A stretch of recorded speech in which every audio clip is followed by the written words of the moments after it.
자, 안녕하세요. 2024년 2월 19일 주식 정리해드리는 주정남. 오늘도 시장 정리부터 먼저 시작해보도록 하겠습니다. 자, 일단 들어가기 전에 구독과 좋아요, 알림 설정 한 번씩 부탁드리고요. 지금 어떤 내용 나오고 있는지 하나씩 살펴보겠습니다.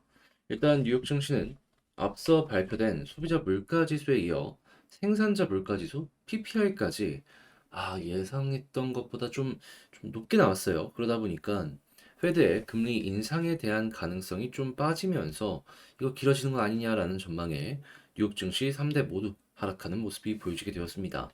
이게 뭐길래 그러냐라는 걸 좀 설명을 좀만 자세하게 드리자면 이 소비자 물가 지수는 당장이고요. 생산자 물가 지수는 약간 선행 지표라고 보시면 됩니다. 왜냐하면 제조업 이 물가라고 보시면 되는데 제품을 생산하는데 단가가 올라가? 그럼 자연스럽게 다음에 이 제품이 출하되는 모습이 보여지게 되면은 가격이 올라갈 가능성이 높을 거 아니에요. 그럼 어떻게 되겠습니까? 그 다음 달에 물가가 올라갈 가능성이 높겠죠. 그러니까 이제 사람들이 이거에 대해서 좋게 평가를 못 하는 거죠. 그래서 지금 예상치는 원래 0.1이었는데요. 0.3까지 올라가게 되었다라고 보시면 될 것 같고, 그리고 변동성이 큰 식품과 에너지, 무역을 제외한 근원 PPI 같은 경우에도 전월 대비 0.6% 상승해가지고 지난해 1월 이후에 1년 만에 최대치를 기록하게 되었습니다. 그래서 이러한 것들이 꾸준하게 보여지게 된다면 이게 금리 인하에 대한 가능성은 조금씩 깎여 들어가지 않나. 물론 예고했던 내용들이 있기 때문에 뭐 시간만 늦어지는 거긴 한데 근데 그 시간이 늦어지는 게 사람들 심리에 되게 안 좋은 영향을 미치잖아요. 그게 오늘 하락의 핵심이다라고 생각을 하시면 될 것 같습니다. 자, 이런 상황 속에서 이 페드 위원들도 발언을 하나씩 내놓고 있는데 애틀란타 연은 총재 같은 경우에는 기준금리가 여름 정도에 더 중립적인 기준으로 돌아설 것이라고 본다며 인플레이션 지표가 개선돼야지 금리 인하에 대한 시점이 땡겨질 수 있다라고 발언한 거 확인할 수 있고요. 이제 그리고 서두를 필요가 없다라는 걸 또 한 번 강조하며 이전에 페드 위원들의 발언이 이어지고 있는 이런 모습을 보여주고 있다라는 거 확인을 할 수가 있습니다. 또한 메리 데일리, 이 샌프란시스코 연은 총재 역시도 기준리를 내리기 전까지 충분한 시간을 가져야 된다라고 주장을 했고 인내심이 필요할 때 신속하게 행동하려는 유혹을 뿌리칠 필요가 있으며 경제가 진행되는 상황에 따라 민첩하게 대응할 준비가 되어 있어야 된다라고 언급을 하였습니다. 자, 그렇다면 이 사람들 같은 경우에도 확실히 지표 보고 움직이겠다 이렇게 생각을 한다는 것이겠죠. 하지만 추가적으로 하나 더 기억을 해야 되는 건 뭐냐면 이러한 의견을 공통적으로 가지고 있는 이들 역시 최근 FOMC에서 뭐라고 했다? 그래도 올해 금리 인하 시작을 할 거고 못해도 최소 3번은 진행을 할 것이다. 그러면 일단 75bp는 기본값이라고 여러분들 올해 예상치 생각을 해두시면 좋을 것 같습니다. 그러면 올해 중반 혹은 중후반부터 시작이 될 가능성이 높은 거고 이게 이제 선반영이 되는 것도 이제 기대를 하는 게 괜찮다라고 보기가 괜찮은 거죠. 그래서 현재 시카고 상품거래소 연방기금 선물시장에서 금리 인하에 대한 가능성을 살펴보게 된다면 95%까지 올라갔던 금리 인하에 대한 확률이 현재는 35.7%까지 빠지게 되었고요. 그리고 6월달 금리를 인하할 가능성은 지금 최근에 80% 정도의 유지가 됐었잖아요. 조금 빠져서 74.1%를 기록하게 되었습니다.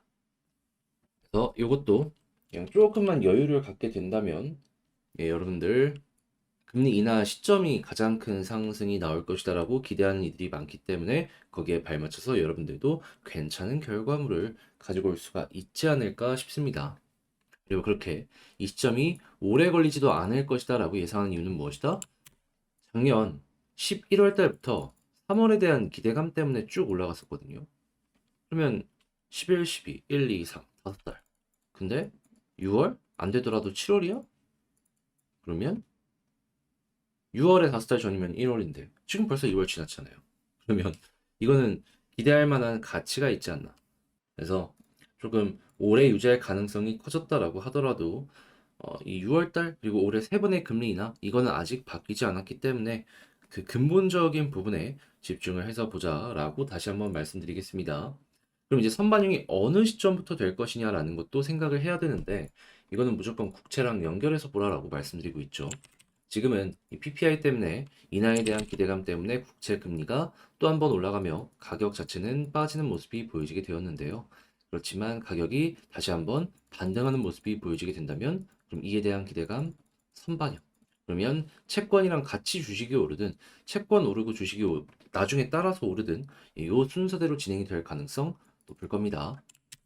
그래서 그 시작 지점은 이걸 집중을 하셔라 라고 말씀드리며 현재 국제유가는 WTI 기준 얘가 좀 많이 오르네요. 79.19달러로 플러스 1.49 상승 마감하겠고요. 채권은 지금 본 것처럼 약세, 달러는 강세, 금 가격은 하락 마감하게 되었습니다. 자, 그래도 큰 틀은 아직 바뀌지 않았다는 게 보여지고 있기 때문에 중장기 보시는 분들은 다시 한번 말씀드리지만 이거는 급하면 지는 게임이다. 좀만 여유를 갖자. 이거 다시 한번 말씀드리겠습니다. 그럼 이외에 우리가 지켜볼 만한 뉴스가 뭐가 있는지 하나씩 살펴보도록 하자면 일단 엔비디아 같은 경우에 이게 좋아요. 그냥 월가에서 주가 1,000달러 돌파 전망까지 현재 나와 있는 상황이다 하면서 AI는 미래다라는 평가가 상당히 많이 들려오고 있고요. 그리고 당연히 AI를 적용한 아이템들도 많이 등장을 하는 모습이 보여주고 있기 때문에 최첨단 기술 선보이는 이 MWC 2024에서 만약에 AI 쪽으로 엄청나게 예상했던 것 이상의 제품들이 발표되게 된다면 그러면 어느 순간 올해 상반기 어느 정도 이제 쉬어가는 AI 관련주 또 한 번 반응할 수도 있겠구나. 이거 보여줄 수 있다라는 거 기대를 하시면서 접근을 해보셨으면 좋겠습니다. 자, 그리고 이 고성능 반도체 말고도 낸드도 꾸준하게 지금 수요가 올라오고 있다라고 해요. 가격도 올라오고 있다라고 하니까 삼성이랑 하이닉스 실적 반등에 도움이 될 것이다라는 것도 생각을 해보시면 좋을 것 같고 그리고 중국이 지금 경기가 많이 안 좋다라고 하는데 항공 여객이 57% 증가했다라고 하거든요. 그러면 중국인들 다시 돌아오고 있다라는 게 보여지고 있기 때문에 뭐 이전과는 여행의 감도라고 해야 되나? 방법 자체가 좀 많이 바뀌어가지고 카지노나 면세, 보따리상 이런 게 많이 줄어들었다 이렇게 평가를 하더라도 그래도 사람 늘어나면 그중에 일부는 이 관련으로 다시 컴백할 수 있기 때문에 최근에 실망감을 가지고 봤던 이런 관련주들 있잖아요. 어느 정도는 바닥을 짚을 것이다 라는 거 생각을 하시면서 보시고 그 이외에도 여행 관련으로 수혜를 받는 종목들 같은 경우에는 여러분들이 꾸준하게 살펴보시면 좋을 것 같습니다. 자, 그리고 지금 AI가 워낙 잘 되다 보니까는 그동안 사람으로 여러 가지를 좀 쳐냈던 이러한 서비스들이 좀 대체되는 모습이 보여지고 있거든요. 자, 그러면은 이런 회사들 같은 경우에는 어떨까요? 당연히 AI 관련으로 초기 투자 비용은 들어갈 수밖에 없겠지만 나중엔 다 인건비 줄어들 것이기 때문에 이거는 수익으로 바뀔 수 있다. 그리고 이렇게 하나 만들어 놓으면 다른 데 판매를 할 수도 있는 거잖아요. 자, 그래가지고 이게 훨씬 효율적인 모습을 보여줄 가능성이 높으니까 여러분들 인건비 비중이 조금 많이 컸었는데 이게 AI로 대체 많이 될 것 같다라고 하는 종목들 같은 경우에는 시장 점유율 유지한다. 꾸준하게 살펴보셨으면 좋겠습니다. 왜냐하면 영업이익률이 말도 안 되게 올라갈 수 있을 거거든요. 자, 그리고 지금 금리 인하에 대한 기대감 이게 조금씩 조금씩 올라오다 보니까 이제 바이오, 성장주, 유동성 프리미엄 올라간다. 요게 확실하게 보여지고 있다 보니까는 다시금 투자가 올라오고 있다는 얘기 들려오고 있습니다. 왜냐하면 지금부터 안 하면은 벤처 캐피탈은 따질 게 많아가지고 나중에 금리 인하 시작이 된다. 그럼 조금 더 비싸게 주고 투자를 해야 될 수도 있거든요. 자, 그래갖고 제약바이오 같은 경우에도 지금 시장에서 힘을 못 쓰고 있는 기업들 쭉 한번 보시면 좋고 그리고 이제는 메타버스 VR 쓰고 굴착기, 지게차 요 관련으로도 얘기가 많이 들려오고 있다라고 하니까 산업의 환경 자체가 이런 식으로 많이 바뀌고 있다라는 거 생각을 하시면서 여러분들 이 관련으로 엮여 들어갈 수 있는 이런 종목들 같은 경우에는 꾸준하게 살펴보시면 좋을 것 같습니다. 아니, 대표적으로 이 디스플레이만 하더라도 또 하나의 시장이 열린 거니까 판매할 수 있는 이 매출처가 다변화가 되는 거잖아요. 그렇게만 보더라도 너무 좋아요. 자, 그렇게 해서 지금 현재 굉장히 우리가 주목을 해야 되는 부분은 뭐가 있고, 그리고 이제 향후의 방향성 뭘 봐야 되는지 다시 한번 점검을 해봤는데, 여러분, 제가 이렇게 정리한 내용이 도움이 되었다면 구독과 좋아요 한 번씩 눌러주시고요. 지금 말씀드린 내용들 같은 경우에는 제가 장 시작하기 전에 우리 텔레그램 공부방을 통해서 올려드리고 있으니까 같이 한번 공부해보고 싶다 하시는 분들이 있다면은 들어오셔서 어떤 내용 들어오고 있는지 확인 같이 해보시면 좋을 것 같습니다. 자, 그러면 개별 종목 한번 살펴보도록 할게요. 자, 제가 이번에 가지고 온 종목은 두산 에너빌리티를 가지고 왔습니다. 일단 가격적으로 와, 오늘 좋죠? 수급이나 여러 가지를 보게 된다면 더욱더 편안하게 볼 수 있을 것 같은데 현재 나오고 있는 내용의 핵심이 뭐가 있는지 하나씩 살펴보도록 할 테니까 들어보시고 도움 된다면 구독과 좋아요 한번 꾹 눌러주시면 감사드리겠습니다. 자, 일단 가장 먼저 이 두산 에너빌리티 리포트랑 뉴스가 나왔어요. 다시 뭐라고 하는지를 확인해 보도록 하면 자, 두산 에너빌리티 점진적 수익성 개선 기대.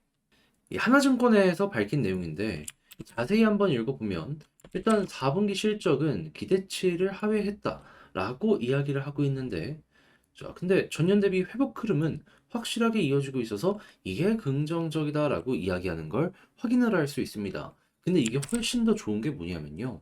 주가는 항상 미래의 가치를 반영합니다. 지금 고점 찍고 떨어지는 것보다 차라리 지금 저점 찍고 올라가는 종목들이 높은 평가를 받을 가능성이 높다라는 것이죠. 그랬을 때, 괜찮네. 하나, 이렇게 꼽아볼 수 있고요. 자, 그런 다음에 연간 수주 8.9조 원으로 전년 대비 18.8% 개선되며 목표를 상회했다? 수주는 미래에 이제 돈 들어오는 거 얘기하는 거잖아요. 그랬을 때 이렇게 높은 모습을 유지해주게 된다면 앞으로 실적은 거의 좋아지는 게 확실시 되겠네 생각을 할 수 있고 그럼 뭐 이 종목이 저 PBR 종목이다 뭐 그런 건 아니겠지만 그래도 확실하게 이제 돈 잘 벌기 시작하는 모습이 보여지고 있고 적정 주가 유 다시 적정 주가 수준에서 유지가 잘 되고 있구나 정도로 바라보기가 괜찮을 것 같습니다. 왜냐면 돈 벌면 PER은 낮아지게 될 거고 PBR에 맞춰가지고 딱 지금을 봤을 때 비싸지도 싸지도 않은 그런 걸 생각을 할 수가 있을 테니까요. 자, 그러면 이런 걸 바탕으로 여기서 이야기하는 23,000원 그걸 엮어서 보게 된다면 위에가 상당히 많이 열려 있다는 걸 확인을 할 수가 있겠죠. 그럼 여기 아래까지는 이렇게 치고 할 수 있다는 겁니다. 자, 그러면 이런 리포트에 맞춰서 현재 남들은 또 어떻게 평가를 하고 있는지 이걸 보도록 하자면 자, 수급적으로 봤을 때 제가 여러분들께 꾸준하게 강조를 드렸던 부분이 뭐죠? 기관보다도 개인보다도 일단은 외국인이다. 근데 오늘 돈 들어오고 있고 어제도 그리고 그 전에도 여기 돈 들어오는 모습이 확실하게 보여줬죠. 무엇보다 이 음봉이 2일 연속 만들어졌을 때 여기에서 수급이 들어온 거라 저 개인적으로는 저번 주에 이걸 보면서 씩 웃었습니다. 너무 좋은 상황이라. 그래서 앞으로도 이렇게 외국인 쪽에서 수급이 더해지는 모습이 보여지게 된다면 현북은 이상으로는 올라갈 가능성이 높아진다라고 보시면 되고 외국인이 가격 방어, 기관이 가격의 상승을 만들어주게 될 것이다라고 보시며 스텝 바이 스텝 밟아 가시면 괜찮을 것 같습니다. 자, 그럼 여기에서 이제 이평선 어디를 봐야 되는지도 살펴보도록 하자면 지지라인 베스트는 일단 121선 초록색 선 위죠. 왜? 꾸준하게 여기서 눌려왔으니까. 반전하면은 그 부분이 이제 저항에서 지지의 핵심으로 바뀌는 건 너무나 당연한 거잖아요. 그래서 121선 위가 현재는 베스트지만 좀 더 빠진다라고 하더라도 21선 이탈 없으면 굳이 매도할 이유는 없다. 왜? 볼린저 하단 찍고 중앙선 돌파하면 상단까지 가는 거랑 반대로 상단 찍고 중앙선 이탈하면 보다 하단까지 가니까. 그래서 21선 위에만 있으면 상관없이 보시면 될 것 같습니다. 자, 그런 다음에 이제 올라가게 된다면 우리가 노려볼 수 있는 건 뭐가 있는지를 봐야 되는데 이거는 과거의 차트를 보면 얼추 예상이 됩니다. 이때 나타나는 건 뭐냐? 핵심 라인을 돌파하는 모습이 보여지게 되면은 481선 언저리까지는 이렇게 액션이 나왔었다. 그러면 이번에도 여기 언저리까지는 액션 나오는 거 노려보셨으면 좋겠네요. 자, 그랬을 때 1차 목표 여기 딱 간다고 치고 돌파한다면 매물 많이 쌓인 데가 여기거든요. 2만 원 위. 그 아래까지 이렇게 더 올라갈 수 있을 것이다라고 보시면 좋을 것 같네요. 물론 2만 원 이상으로도 갈 수 있긴 하겠지만 네, 여기를 또 소화하는 데는 지금처럼 시간이 많이 걸릴 수가 있어가지고 그건 그때 가서 보도록 하고 지금은 딱 이렇게 두 가지 구간만 보는 걸로 하자. 자, 이렇게 해서 두산 에너빌리티 현재 우리가 생각할 수 있는 것들 지금 나온 내용들 이 핵심만 딱딱 정리를 해봤는데 요거 총정리 한번 해보면서 이 영상까지 마치도록 하자면 일단 첫 번째 나온 뉴스를 봤을 때 뭐 솔직하게 나쁜 거 있었나요? 너무나도 긍정적이었다. 성장성이 거의 확실시 되고 있기 때문에 이것만 잘 이용을 하더라도 우리 수월하게 편안하게 두산 에너빌리티 볼 수 있을 것 같다. 자, 그리고 두 번째 같은 경우에는 수급을 봤을 때 1순위 외국인인데 여전히 긍정적이다. 그리고 기관이 더해지면 이때부터 상승 노려보자. 자, 그리고 지지라인 같은 경우에는 베스트 121선, 맥시멈 21선 보시면 되고, 그리고 올라간다라고 했을 땐 현재 그냥 유지하면은 그냥 481선까지 보는 걸 1차. 그리고 여기를 돌파하면 2만 원 아래까지 보자. 이걸 2차. 이렇게 하면서 현재 구간에서의 제가 보는 부분 싹 정리를 해봤습니다. 자, 어떻게 이렇게 정리한 부분이 여러분에게 도움이 되었을지 모르겠어요. 어느 정도 내용은 중복되더라도 그래도 굉장히 중요하기 때문에 다시 한번 이제 핵심만 딱딱 정리해서 마무리를 지어봤는데 여러분들 매매 진행하는데 도움이 되었으면 좋겠고요. 잘 보셨다라고 생각을 하신다면 구독과 좋아요, 알림 설정 한 번씩 부탁드리며 저는 다음에 더 좋은 영상으로 다시 인사를 드리도록 하겠습니다. 이상 주식 정리해드리는 주정남이었고요. 여러분들 모두 이번 주 한 주도 화이팅입니다. 감사합니다.